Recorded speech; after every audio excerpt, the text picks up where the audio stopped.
चलो question number 2 जो है वो है A D is an altitude of an isosceles triangle A B C in which A B equal to A C show that first A D bisect B C second A B bisect angle A. तो देखो हमको मैंने आपको बता दिया था altitude यानी क्या 90 डिग्री का एंगल बनाता है वो, बराबर। तो हमारे पास एक आइसोसेलेट ट्राइंगल है ए बी सी। आइसोसेलेट ट्राइंगल यानी आपको पता है जिसकी दो साइड इक्वल होती है, बराबर।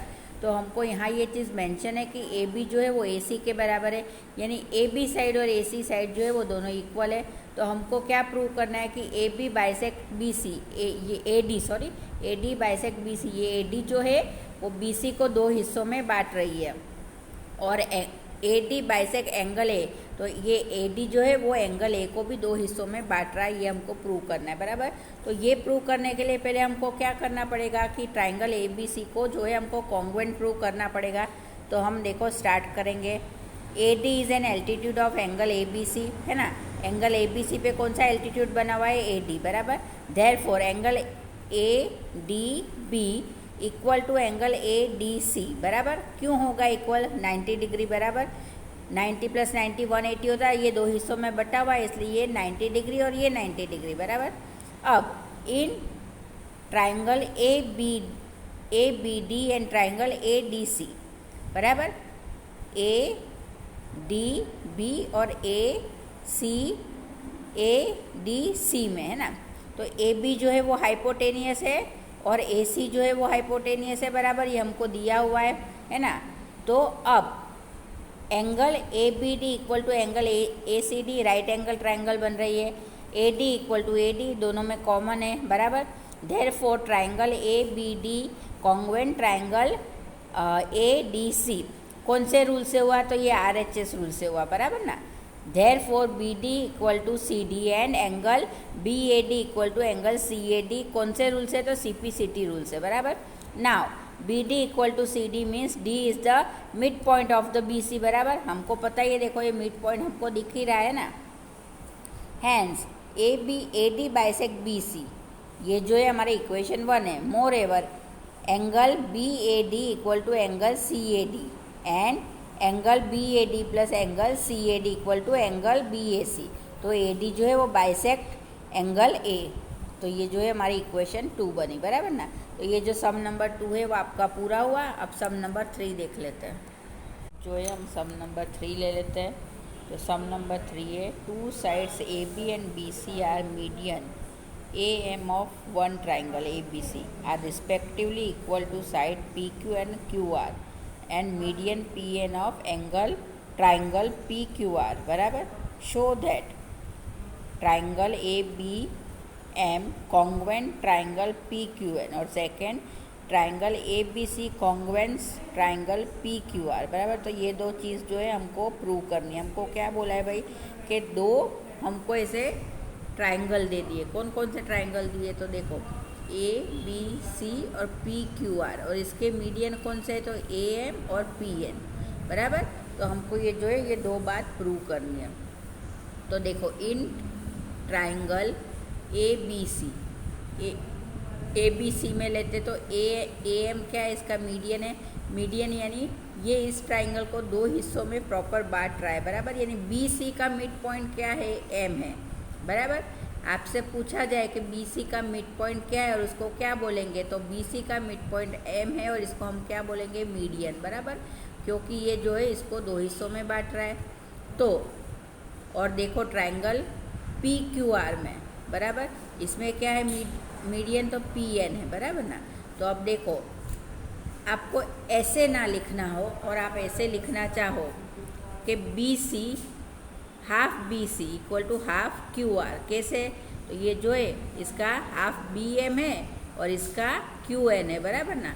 तो ये जो है हम ब्रैकेट में लिख सकते हैं A M and P N R median of B C and Q R, बराबर। इसलिए हम ऐसे लिखेंगे तो भी चलेगा और आपको ऐसे पूरा लिखना हो कि therefore B M equal to C M equal to half B C और Q N equal to R N equal to half Q R, बराबर। ये बात तो वही हुई, देखो यहाँ पे यही बताया इन्होंने कि बी सी और क्यू आर जो है हमको गिवन है, बराबर। तो हम शॉर्ट फॉर्म में ऐसा लिखना चाहे कि half B C equal to half Q R तो भी चलेगा, बराबर। तो जो है वो बी एम आ जाएगा और ये आ जाएगा क्यू एन बराबर हाफ, तो यही होगा ना। अब ये देखो ये आ गया हमारा जो मैंने आपको बताया है ना। तो therefore B M equal to Q N, तो ये जो है बी एम जो है वो क्यू एन के बराबर हो गया बराबर। तो ये एक बात हमारी प्रूव हो गई। अब in triangle A B M, in triangle A B M and triangle P Q N बराबर। अब इसमें देखना है हमको, तो क्या है भाई, ये ए बी और ये पी क्यू दोनों इक्वल होंगे, ये हमको दिया हुआ है। फिर ए एम और पी एन ये भी हमको पता है, ये दोनों मीडियन है, तो ये भी चीज़ दी हुई है। अब हमने क्या प्रूव कर दिया ऊपर कि B M equal to Q N, तो ये जो है हमारा प्रूव्ड है, हमने ऊपर प्रूव कर दिया था ये चीज़ बराबर ना। तो ये तीन चीज़ जो है हमने बता दी, और हमको कोई भी ट्राइंगल को कॉन्ग्रुएंस प्रूव करना हो तो हमको तीन चीज़ें बतानी पड़ती है। तो हमने इसमें बता दिया कि in triangle A B M and triangle P Q N A B equal to P Q given है, A M equal to P N ये भी गिवन है, और B M equal to Q N ये जो है हमने अभी ऊपर प्रूव करा है यहाँ पर बराबर। तो therefore angle A B M congruence therefore triangle A B M congruence triangle P Q N कौन से रूल से हुआ ये, तो साइड साइड साइड रूल से बराबर। तो ये जो है हमारी इक्वेशन 1 बन जाती है। Therefore angle A B M equal to angle P Q N, अब जो है एंगल की बात हुई देखो, तो angle A B M equal to angle P Q N बराबर। ये दो एंगल भी सेम होंगे, कैसे, तो सिपिसिटी रूल से ना। तो therefore angle A B C equal to angle P Q R है ना। तो अब now in angle A B C and P Q R, अब हम पूरे इसकी बात ले लेते हैं। ये आधा तो हमने प्रूव कर दिया कि भाई ये सेम है बराबर, तो अब हम पूरा ट्राइंगल ले लेते हैं बराबर। तो पूरे ट्राइंगल की बात करेंगे तो क्या है, A B equal to P Q, A B equal to P Q बराबर। फिर angle A B C equal to angle P Q R बराबर। तो जो है B C equal to Q R, तो ये जो है हमको यही बताना था। तो therefore angle triangle A B C congruence triangle P Q R कौन से रूल से, तो साइड एंगल साइड रूल से बराबर। तो ये जो है ये भी हमारा प्रूव हो जाता है। आपको कुछ नहीं है बेटा, आपको यही ध्यान रखना है कि आपको दो ट्राइंगल यहाँ पर दिए हुए हैं, तो जो है हमको पहले क्या करना पड़ेगा कि हमको पहले इसके मीडियन का लेना पड़ेगा भाई। तो half B C equal to half Q R, तो जो है हम इसको बी एम और पी क्यू भी बोल सकते हैं बराबर ना। तो ये जो है हमारी पहली बात प्रूव हो जाती है, हमको यही बतानी थी ना। तो बी एम और क्यू एन जो है हमने प्रूव कर दिया। आप पूरा ना लेकर हाफ लो तो वो भी बराबर होगा ना। फिर जो है हमको किसी भी ट्राइंगल को कॉन्ग्रुएंस प्रूव करना रहता है, तो मैंने आपको इंट्रोडक्शन सेशन में बता दिया था कि हम कैसे कॉन्ग्रुएंस प्रूव करेंगे बराबर। कोई भी तीन चीज़ें हमको इक्वल बतानी पड़ती है, तो दो चीज़ तो जो है हमको यहाँ पर दी हुई है भाई, हमको क्वेश्चन में ही दिया हुआ है कि A B equal to P Q है बराबर, ये हमको क्वेश्चन में दिया हुआ है। और हमको क्या दिया है, A M equal to P N, ये हमको क्वेश्चन में दिया है। और एक चीज़ हमने यहाँ प्रूव कर दी। तो इन तीनों चीज़ों के आधार पर हम बोल सकते हैं कि angle A B M congruence angle P Q N बराबर। तो रीज़न भी बताना पड़ता है, तो रीज़न में हम बोलेंगे साइड साइड साइड रूल से बराबर। और उसके बाद हमको दूसरी चीज़ क्या प्रूव करनी है, तो angle A B C equal to angle A B C congruence triangle A B C congruence triangle P Q R, तो ये जो है हम ये भी प्रूव करेंगे। तो जो हमारा सम सॉल्व हो जाता है। अब सम नंबर 4 ले लेते हैं। BE and CF are two equal altitude of a triangle ABC. Using RHS congruence rule, prove that the triangle ABC is isosceles. बराबर। तो देखो अभी आपको मैंने बताया एल्टीट्यूड यानी क्या, जो 90 डिग्री का एंगल बनाती है, ये आपको पता है बराबर। तो इसमें क्या बोला, BE and CF दो इक्वल एल्टीट्यूड है बराबर। वो किस पे बन रहे, तो ट्राइंगल ABC पर। तो ये ट्राइंगल ABC है बराबर, और इस पर कौन से, तो ये CF और ये BE जो है वो दो मिलकर एल्टीट्यूड बना रहे हैं बराबर। तो हमको कौन से ट्राइंगल्स लेंगे, हम ये वाले ट्राइंगल्स लेंगे। इसके पहले भी मैंने आपको ये चीज़ समझा दी थी, है ना। तो ये जो है हमारा ट्राइंगल ABC है बराबर, और इसमें कौन से, तो ये CF और ये BE जो है वो दो मिलकर एल्टीट्यूड बना रहे हैं बराबर। तो हमको कौन से ट्राइंगल्स लेंगे, हम ये वाले ट्राइंगल्स लेंगे। इसके पहले भी मैंने आपको ये चीज़ समझा दी थी, है ना। तो in triangle F B C and triangle E C B, देखो एफ बी सी और ई सी बी, इसमें हमको क्या दिया हुआ है कि C F equal to B है ना, कॉमन एल्टीट्यूड है यानी इक्वल एल्टीट्यूड है, ये बात हमको दी हुई है बराबर। तो ये जो है गिवन में लिखेंगे हम। फिर एंगल सी एफ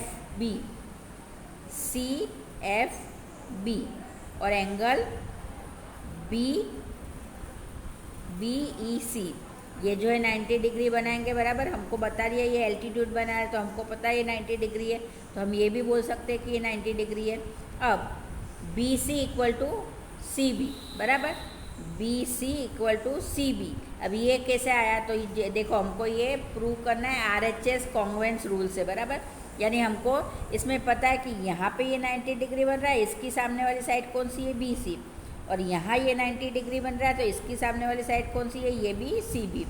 तो हाइपोटेनियस क्या है, तो हमारा ये आएगा बराबर। तो B C equal to C B जो है हम कॉमन लिख सकते हैं बराबर। अब therefore triangle F B C congruence triangle E C B कौन से रूल से हो गया, तो ये RHS रूल से बराबर। So therefore angle F B C equal to angle E C B कौन से रूल से, तो CPCT रूल से है ना। तो हम जो इसको angle ABC equal to angle ACB भी लिख सकते हैं ना। तो now in the triangle ABC में लेते हैं, तो angle ABC equal to angle ACB। तो AC और AB जो है, ये देखो AC और ये AB वो क्या है भाई, कि मैंने आपको बताया हुआ है कि equal side of opposite angle are equal बराबर ना। तो ये वही रूल लग जाता है यहाँ पर, therefore AC equal to AB because equal side of opposite angle are equals बराबर ना। तो हेंस हमारा ये जो है प्रूव हो जाता है कि angle ABC is an isosceles triangle. तो ये जो है आपका सम नंबर 4 भी कंप्लीट हो गया। अब फिफ्थ वाला जो है बेटा वो एकदम इजी है, वो आप ही करोगे बराबर।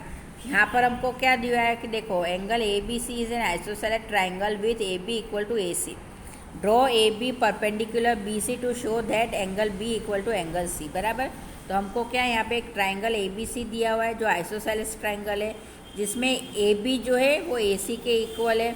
अब यहाँ पे क्या है, AB परपेंडिकुलर है BC के, यानी BC पर AB जो है वो परपेंडिकुलर बन रहा है। तो हमको क्या शो करना है कि एंगल B और एंगल C जो है वो बराबर बन रहे हैं ना, इक्वल बन रहे हैं। तो ये जो है आप अपने मन से सॉल्व करोगे, आपको सारे फंडे पता है, मैंने समझा दिए। और इसी के साथ जो है हमारा ये एक्सरसाइज नंबर 7.3 कंप्लीट होती है बराबर ना। तो हमारी 7.3 कंप्लीट हो और इसके बाद जो है हम 7.4 लेंगे।